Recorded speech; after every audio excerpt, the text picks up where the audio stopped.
ערב טוב,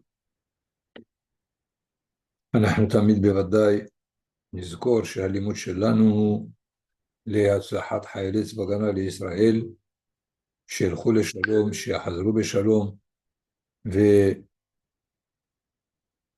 האל את ישועת ישראל על ידם, עם מסירות נפשם וקידוש השם שהם מובילים במלחמה הזאת, ולפצועים ייתן האל רפואה שלמה, אל נא רפנה להם, אל נא רפנה להם, אל נא רפנה להם.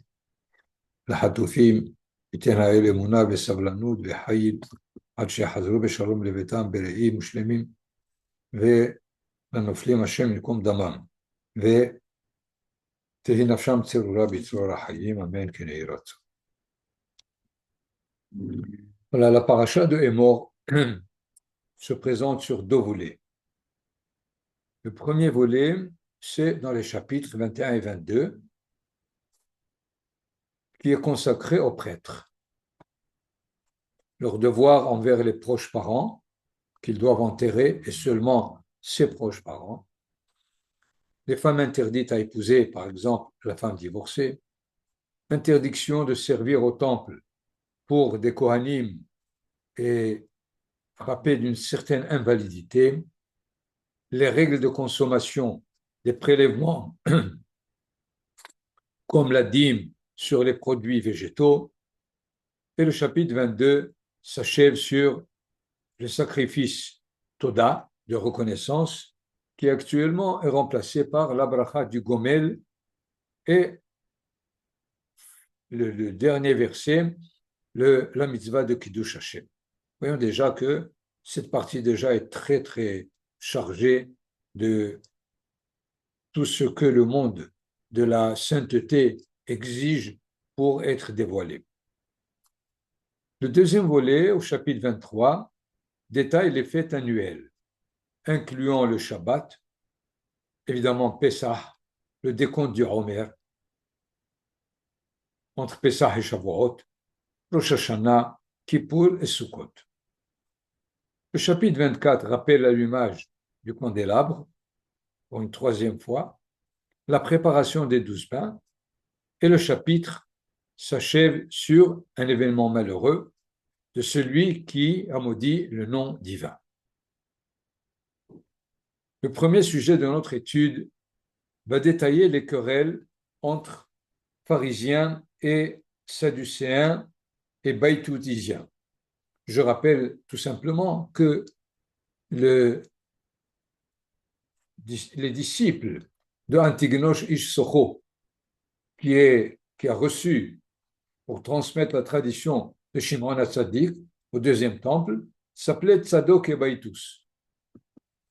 Et à cause d'une mauvaise façon de comprendre l'enseignement de leur maître, ils ont édifié une forme de compréhension de la Torah à leur façon, et finalement ils ont créé deux sectes.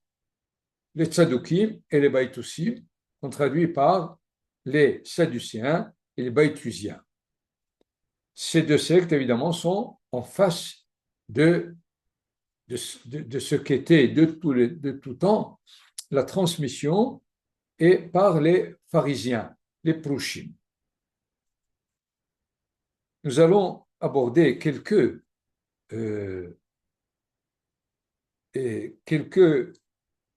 situations dans lesquelles les Sadducéens comprenaient la Torah autrement. Le premier sujet est dans notre paracha. Je vais immédiatement nous donner le texte.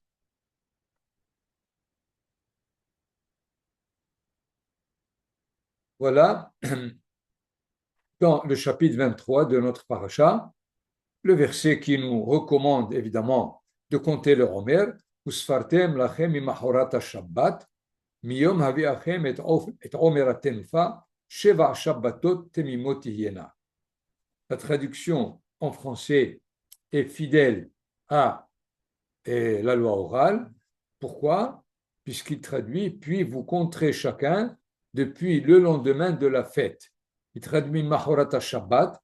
Shabbat, c'est a priori samedi, mais il traduit le lendemain de la fête, depuis le jour où vous aurez offert l'homer du balancement, cette semaine qui doit être entière.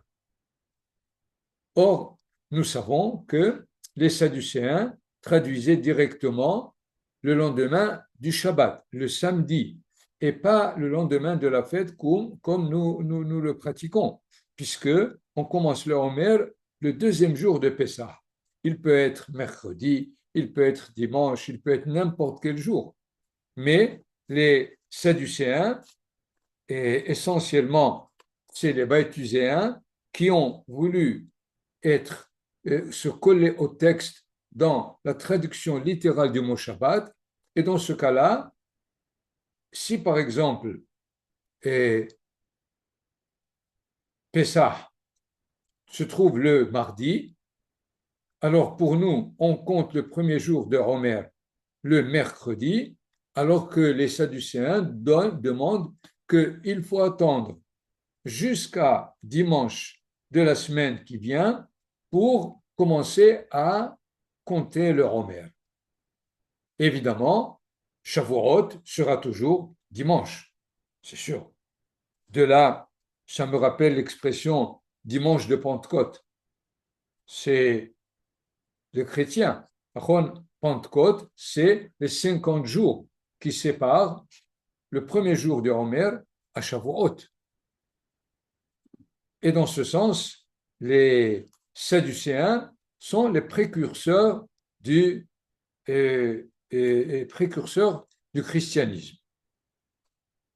Dans ce sens, il faut que l'on essaye de comprendre que des hommes de Torah comme les Sadducéens revendiquent une autre explication de Mimahorat Shabbat. Dans ce sens, nous avons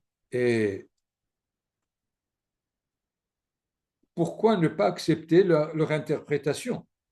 A priori, nous savons que le Talmud n'est pas le modèle, le Talmud est le modèle type de toutes les controverses.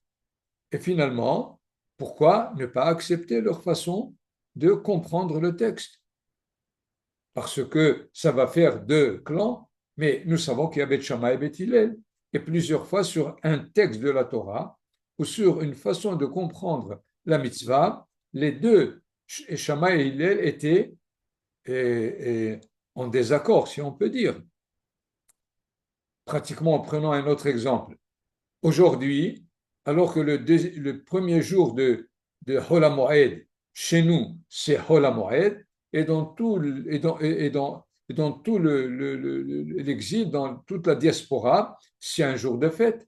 Et alors, voilà que le peuple juif, dans son entièreté, d'une part, il considère le deuxième jour de Pessah comme Hol HaMoed, et toute la diaspora le prend comme fête. Pourquoi ne pas leur donner la possibilité, tout simplement, de compter à leur façon et qu'ils aient leur Shavuot et nous notre Shavuot? Est-ce qu'il y a là quelque chose de fondamental à travers leur façon de comprendre qui fait qu'elle dévie totalement de la compréhension de la Torah? Et c'est ça le Maharal qui nous explique que l'interprétation des Sadducéens était sous-tendue par le rejet de l'identité d'Israël comme peuple élu, distinct des autres peuples. Essayons de voir pourquoi. Si je commence le Homer le premier jour de Chol HaMoed, donc Shavuot, le don de la Torah, est directement relié à la sortie d'Égypte. Mais si je commence à compter le Homer le dimanche, donc Shavuot, le jour du Matan Torah, est relié au Shabbat qui nous décrit le Akadosh Baruch Hu comme créateur. Or, comme créateur, il a créé toute sa création, c'est-à-dire aussi bien le peuple hébreu que tous les autres peuples. Mais si je, j'indexe le Shavuot sur la sortie d'Égypte, donc Shavuot, le Matan Torah, il est donné par celui qui a fait sortir Israël d'Égypte, c'est-à-dire le peuple élu par Akadosh Baruch Hu pour mettre en marche la Torah elle-même. Ce qui fait, à travers leur façon d'interpréter Mimahorat Shabbat, ils veulent dire que la Torah est donnée par le Créateur, et dans ce cas-là, elle est donnée à toute créature.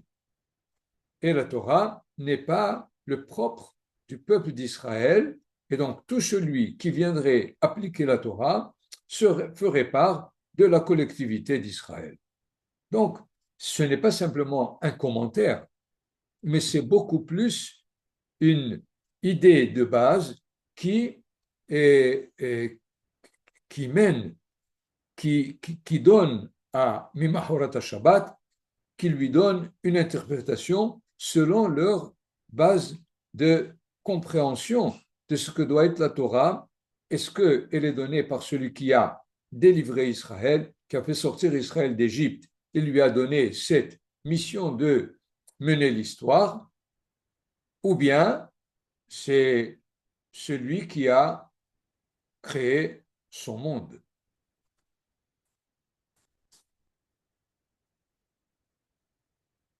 D'ailleurs, nous avons dans le texte suivant qui nous dit que le jour, je vous demande un instant de voir est-ce que j'ai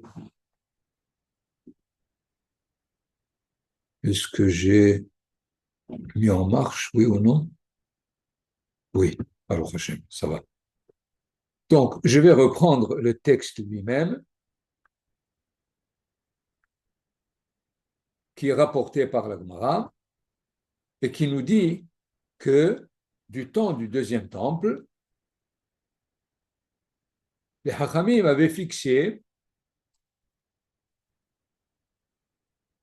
que du premier jour de Nissan jusqu'au 8e jour de Nissan, ils l'ont considéré comme 8 jours où on ne doit pas faire de hesped pour un défunt. Pourquoi? Parce que, nous reviendrons sur ça tout à l'heure, Itokam Temida, le sacrifice qui est offert quotidiennement, qui était aussi une querelle entre les pharisiens et les sadducéens, a été réglé du côté pharisien. Mais essentiellement, le deuxième, qui est du 8e jour de Nissan jusqu'à la fin de la fête, Itotav Hagad et Shvu'aya, et la fête de Shavuot a été finalement basée selon l'optique pharisienne des l'alemispède, pour ne pas non plus faire le hesped d'un défunt pendant ces jours-là, c'est-à-dire tout le mois de Nissan, Shehayu Baitusim Omrim, parce que les Baituséens disaient Atzeret Ahara Shabbat. Comme nous l'avons expliqué tout à l'heure, que Shavuot, il doit être le lendemain du Shabbat. C'est-à-dire que les Hachamim, les pharisiens, ont mené tout un dialogue, une discussion sur la compréhension du texte de la Torah pour convaincre les Sadducéens et les Baïtuséens qu'il faut comprendre le texte de la Torah selon l'interprétation pharisienne. De cela, ils ont considéré ce jour de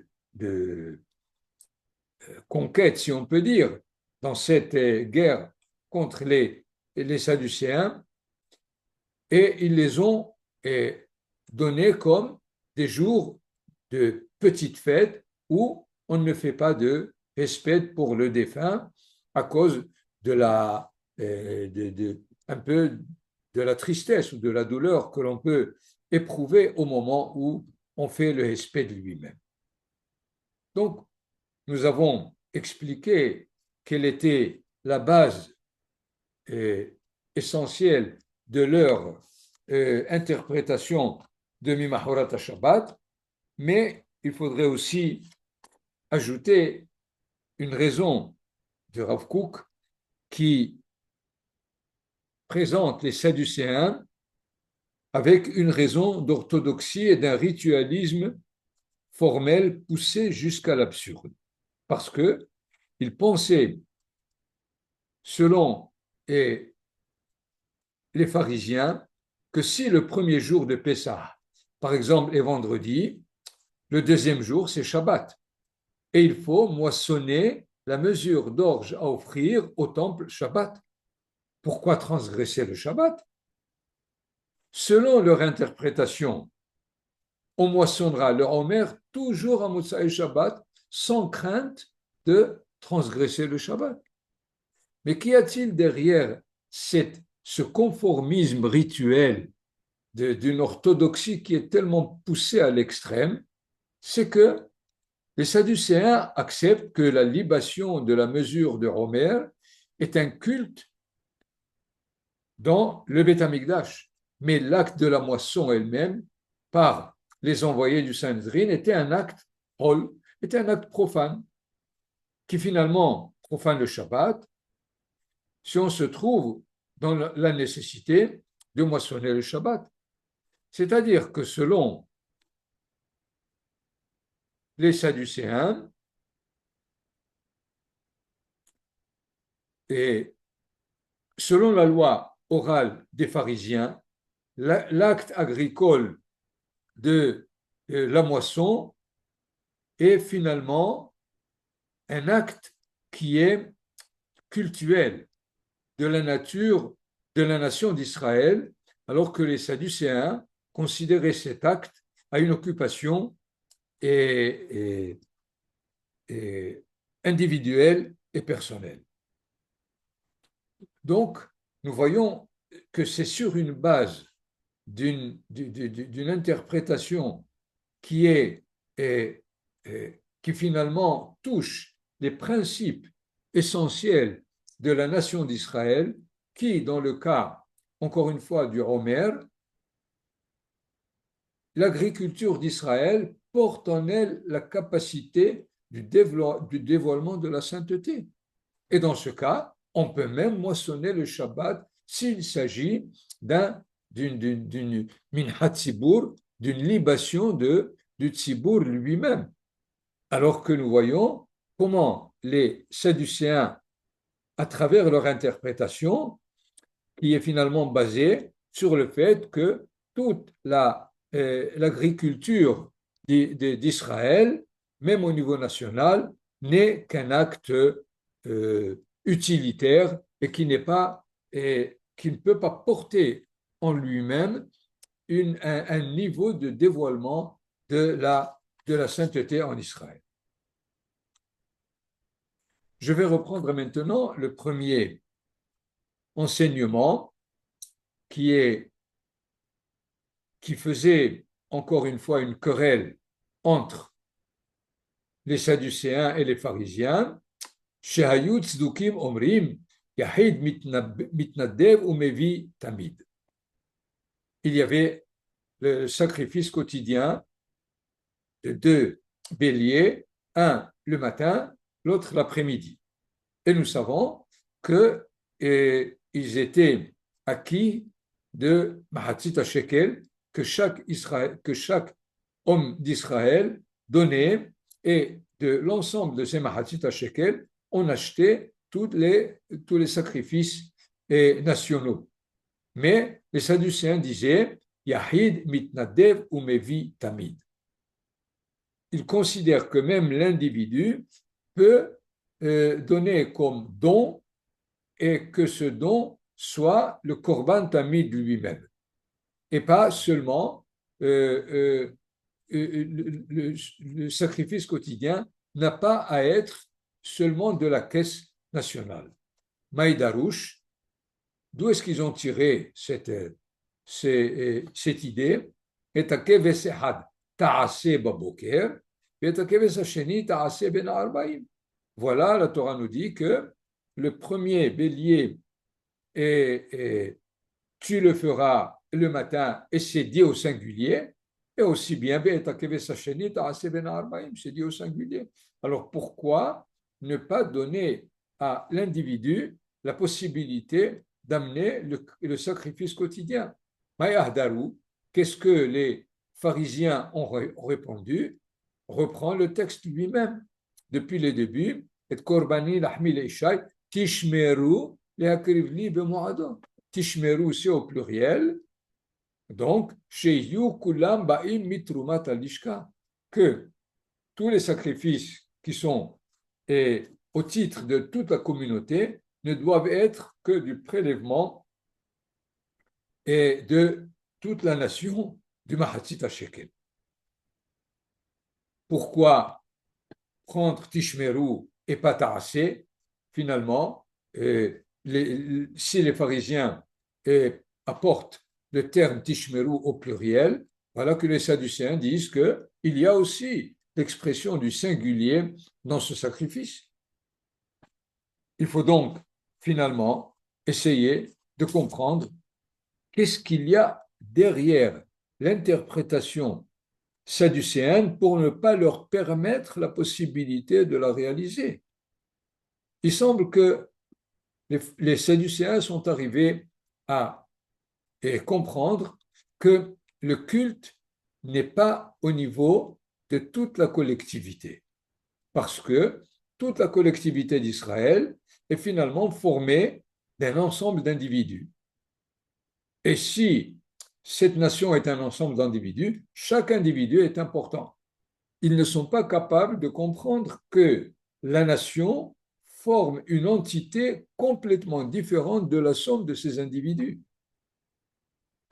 Évidemment, comme conséquence possible, tout individu qui se relie à Israël à travers une façon de se comporter selon les Sadducéens fait partie de la nation. D'ailleurs, il y a dans le Talmud ce qu'on appelle Korban HaShutafim et Korban Tzibur. Korban HaShutafim, c'est le fait que plusieurs personnes amènent un sacrifice. Chacun donne 10 shekels et 100 personnes peuvent acquérir un bélier. S'il l'amène, il l'amène comme sacrifice d'individus réunis et pas comme sacrifice au niveau de la nation. Au niveau de la nation, il s'appelle Korban Tzibur. C'est-à-dire, finalement, ils veulent démanteler la spécificité de l'identité d'Israël comme nation différente des autres nations. Et il considère la nation d'Israël comme cette somme d'individus qui s'est réunie et qui a formé cette nation. Nous voyons que dans leur façon d'interpréter, ils essayent de complètement dénaturer la qualité du Ham Israël lui-même.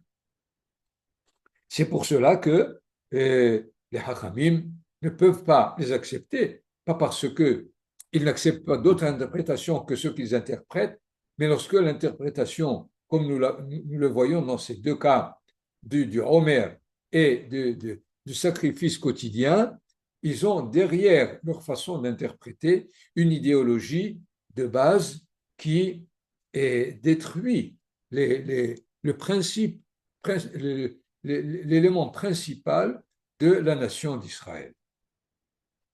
Je voudrais vous rapporter encore deux situations où les Sadducéens encore sont contre la loi orale. Et évidemment, leur façon de comprendre la loi orale différemment, ce n'est pas seulement pour contrecarrer les pharisiens qui la comprennent autrement, mais encore une fois parce que derrière la façon de comprendre des Sadducéens, il y a encore d'autres principes qui sont à la base de la nation d'Israël. Nous savons que dans la fête de Sukkot, on amène les haravot spécifiquement le 7e jour de Sukkot. Évidemment, toute la fête de Sukkot, on prend la Arava avec les 4, faisant partie des 4 espèces, le lulav, le hadas et le etrog, et la Arava avec. Mais le 7e jour, il y avait un minhag des prophètes de prendre que des aravot, c'est tout, et de faire une sorte de tournée autour du Mizbeah, Shnikra Hakafat Aravot. Qu'est-ce qui s'est passé une fois? Le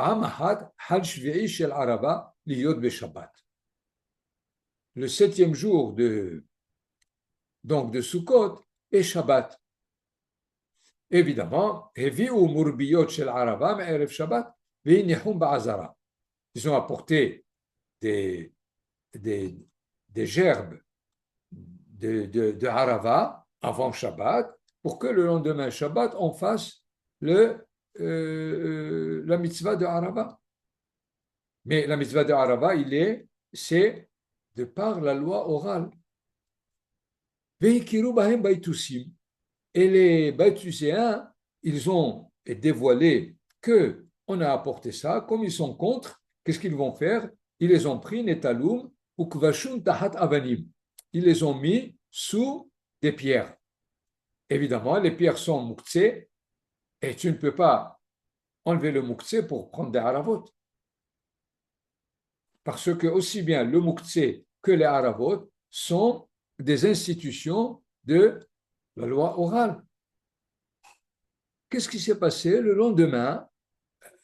D'abord, ce qui fait que les Baïtuséens ont mis en défaut, dans tous les cas, les pharisiens. Pourquoi? Ou bien ils considèrent que le mouktsé est important et donc ils ne feront pas la mitzvah de la harava, ou bien ils retirent le mouktsé pour prendre des haravot et donc ils transgressent leur propre halakha.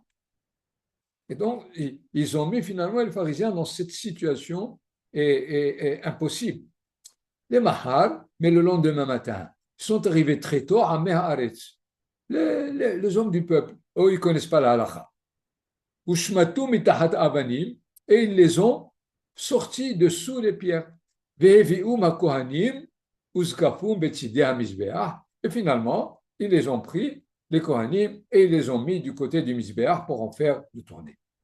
Les filles chez En Baïtoussi Modim, Shehibut Araba de Haïta Shabbat, étant donné tout ceci parce que les Baïtoussim ne reconnaissent pas que l'utilisation de la Araba le 7e jour repousse le Shabbat parce que le Shabbat est de la Torah et la Araba elle est d'origine orale et donc ils étaient contre. Et finalement, c'est un récit qui nous prouve que ce qui était derrière l'idée des Sadducéens, c'est pas seulement est-ce qu'on on réalise plus le mouktsé que la harava, mais qui est-ce qui les ont finalement mis de côté, c'est les Amé Haaretz. Pourquoi? Parce que les Sadducéens étaient la classe d'élite du peuple, les intellectuels, les génies, les riches, et finalement, ils pensent que c'est eux qui représentent la Torah et pas la populace, le peuple. Finalement, qui est-ce qui fait que les Hachamim ont pu réaliser la mitzvah de Harava? C'est par le mérite des Amé Haaretz. Là aussi, nous voyons que leur relation à certaines mitzvot vient de par le fait qu'ils sont ceux qui représentent vraiment la Torah, étant donné qu'ils sont la classe d'élite et pas ces pharisiens qui s'occupent de tout le peuple qui est dans un niveau tellement bas et qui ne font simplement qu'écouter sans bien comprendre de quoi la Torah et qu'est-ce que la Torah veut d'elle. Le quatrième désaccord entre pharisiens et sadducéens, c'est le Nissur Hamayim. Nissur Hamayim, ça veut dire la libation de l'eau à Sukkot. Nous savons que toute l'année, on amenait comme libation le vin. Mais Sukkot, là aussi, selon les Hachamim, la loi orale, il faut faire une libation d'eau tous les jours de Sukkot. La raison qu'on donne pour que les pluies de l'année soient bénies, soient multiples. C'est pour cela que la Torah nous a demandé d'amener l'eau en tant que libation. Mais comme la source est de la loi orale, finalement, les Sadducéens n'étaient pas d'accord. Et il arrivait que, des fois, un Sadducéen était parmi ceux qui devaient faire la libation du jour. Et les Hachamim nous disent dans la Gemara, Vela menaser omerlo hagbeah yadecha. Celui qui devait faire la libation, celui qui dirigeait le service de culte ce jour-là, il lui dit, lève bien ta main qu'on voit où est-ce que tu vas verser l'eau. Pourquoi? Je ne sais pas, Mehad, Nisser al-Gaber Aglab. Une fois, c'était un Sadducéen, il a pris l'eau et il l'a mis sur ses pieds. Qu'est-ce qui s'est passé? Urgamuhu kolaam be'etrogem. Tout le peuple, ils l'ont lapidé avec les etrogim qu'ils avaient entre les mains, puisque c'était Sukkot. Pourquoi ils l'ont, ils ont lapidé ce Sadducéen par les etrogim? Et vous voyez un peu, à part le, le rire que ça peut donner cet événement à l'intérieur du Beth Amikdash, un juif lapide l'autre avec ses etrogim. Mais pourquoi le peuple l'a fait? Parce que finalement, il savait que les Sadducéens se prenaient pour la classe d'élite qui est représentée par le hétrog. Le hétrog, c'est celui qui a la Torah, qui a les actes, pas comme les autres éléments, l'Araba ou le Hadas ou le Lulav. Et alors, il leur dit, si vous vous croyez d'élite, prenez le fruit qui vous convient. C'est le hétrog qu'il jette. Nous avons donc là, comme nous voyons, ces classes de Sadducéens et de Baïtouséens qui finalement, par leur façon de comprendre la Torah, veulent renier la spécificité d'Israël qui est basée sur la nation, sur le peuple, sur le fait que c'est un peuple qui est sorti d'Égypte et celui qui lui a donné la Torah, c'est celui qui l'a fait sortir d'Égypte. Ils veulent rayer tout ça. Je voudrais terminer ce premier sujet par Manitou qui disait, même si les sectes ont disparu, leur idéologie n'a pas disparu. Aujourd'hui, par exemple, les orthodoxes qui ne veulent pas dire le Hallel, couverts par des raisons halachiques, ne veulent pas reconnaître la déclaration de l'indépendance d'Israël, car inconsciemment, ils rejettent la collectivité d'Israël comme nation, alors qu'ils veulent la définir comme communauté nationale religieuse, même si elle est morale.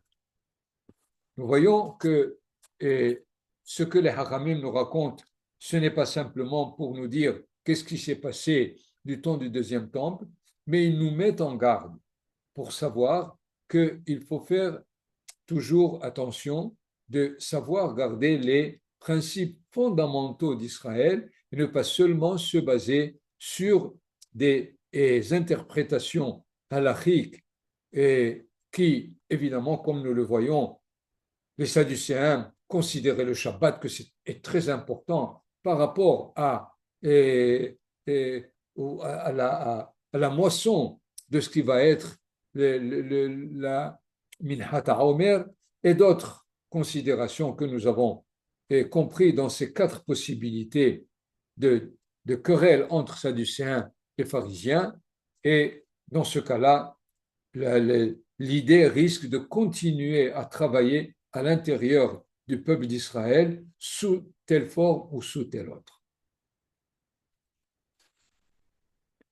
Nous avons en dernier verset du chapitre concernant donc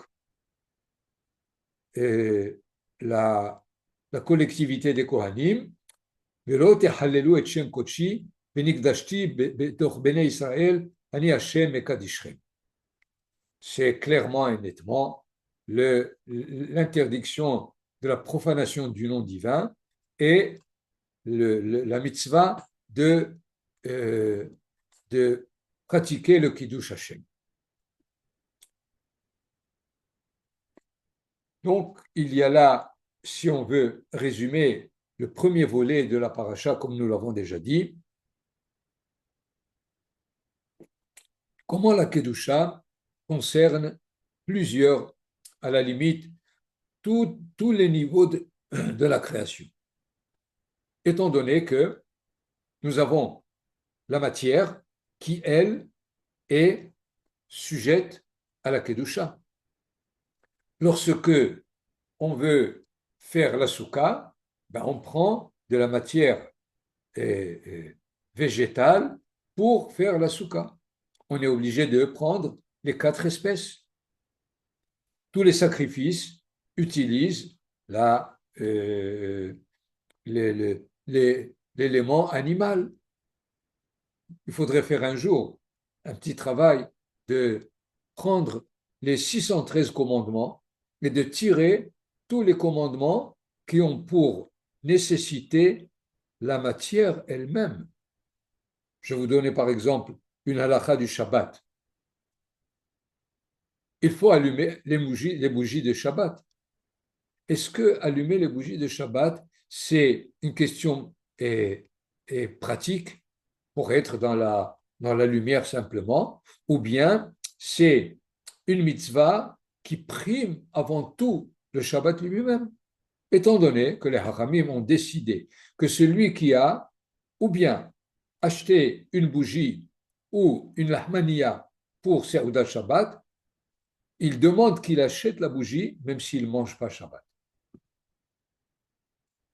Donc, il y a là combien la matière elle-même, même par comparaison avec la Seuda du Shabbat, voilà que les Hachamim priment la lumière le jour du Shabbat à la Seuda elle-même. Certainement, vous avez entendu, quand Shabbat de Hanouka est quelqu'un qui n'a qu'une bougie, qu'est-ce qu'il allume? La bougie de Hanouka ou la bougie de Shabbat? Et là, encore une fois, les Hachamim décident qu'il allume la bougie de Shabbat. Voyons que dans tous les cas, la matière, elle est la base de plusieurs mitzvot dont le but est la réalité de la sainteté, puisque chaque bracha de la mitzvah n'est pas Baruch ata Hashem Elokeinu melech haolam shetzivanu le hadlik ner shel Shabbat, et là asher kideshanu bemitzvotav vetzivanu. Ensuite, nous avons dit que le deuxième volet, c'est la sanctification du temps, les fêtes. Il s'appelle Mikrae Kodesh. Et on a eu, au premier volet de la paracha, l'homme qui est porteur de sainteté, qui est le Kohen. Évidemment, le dernier verset que je viens de citer, qui est Kiddush Hashem. Donc, il y a là 4 niveaux de Kedusha, de la matière, du temps, de l'homme et du nom divin. Qu'est-ce qui se passe quand il y a compétition? C'est-à-dire qu'on ne peut pas en même temps et utiliser la matière pour dévoiler la Kedusha, comme le cas de la préparation du tabernacle. Nous savons que la Kedusha du temps prime sur la Kedusha de la matière, puisque le jour de Shabbat, on ne peut pas continuer à préparer la construction du Mishkan. Par ailleurs, la Kedusha au niveau de l'élément humain prime sur la Kedusha du temps, puisqu'on transgresse le Shabbat si l'homme est en danger. Mais Kiddush Hashem prime la Kedusha de l'homme, puisque si Ben Israël se trouve devant la possibilité ou de transgresser le Shabbat par un décret des Goïm, il se laisse disparaître, tuer, pour ne pas transgresser le nom divin en face des Goïm qui lui demandent de transgresser la Torah.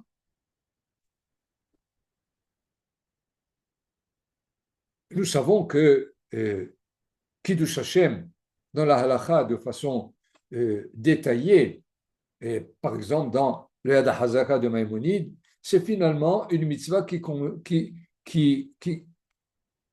est donnée à l'individu. Mais il ne faut pas oublier qu'il y a Kiddush Hashem au niveau national. On n'est pas évidemment habitué à ça parce qu'on n'était pas une nation en galoute, mais maintenant, il faut être conscient que nous sommes obligés de savoir comment faire Kiddush Hashem national. Je rappelle toujours le chapitre 37 de Yehezkel qui parle de Kiddush Hashem national en disant que lorsqu'Israël est en galoute, il fait du Hilul Hashem. Pourquoi? Parce que les nations disent, est-ce que c'est vraiment le peuple élu de Dieu, puisqu'ils sont en dehors de leur terre et ne pensent pas revenir. Et dans ce sens, il faut bien comprendre que nous avons une tâche très, très importante ici, pas seulement évidemment de réaliser la Torah, de réaliser les mitzvot, mais de pouvoir être capable d'un Kiddush Hashem au niveau national. Et je pense, qu'un jour, le peuple d'Israël arrivera à cette, je dirais, apothéose de toute son identité, pas seulement de réaliser la Torah, mais de réaliser aussi ce Kiddush Hashem. Le Maharal me rappelle maintenant d'un texte un peu très très dur, d'ailleurs, dans cette façon de comprendre et l'homme de Torah, puisqu'il dit a priori, Dieu a créé le monde. Mais finalement, le monde provoque une séparation entre lui et l'homme, puisque le monde de la nature est une forme de mehitza, d'une cloison, et il ne dévoile pas de façon immédiate et évidente le Créateur. Le monde naturel n'est pas tel que l'homme y voit directement qu'il a un Créateur. Et le Maharal de Prague dit, ça arrive de la même façon pour la Torah. La Torah nous a été donnée, mais l'homme de Torah aime tellement la Torah qu'il a oublié celui qui l'a donnée. La Torah, comme si elle était à cause de l'amour et infini de l'homme de Torah à cette Torah, il oublie la source elle-même. C'est dans ce sens où les Hachamim ont institué les brachot de la Torah pour mettre en évidence les deux côtés.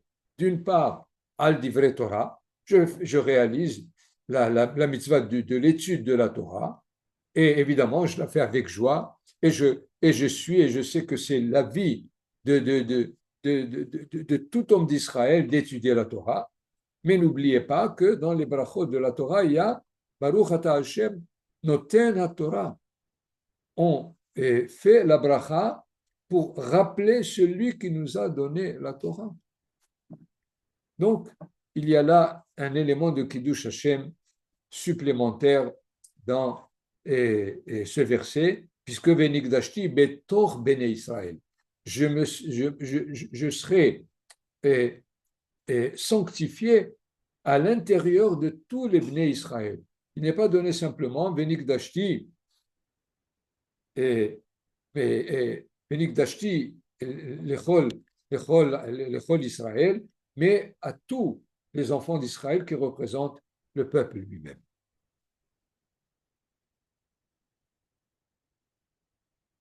כולכם ברוכים.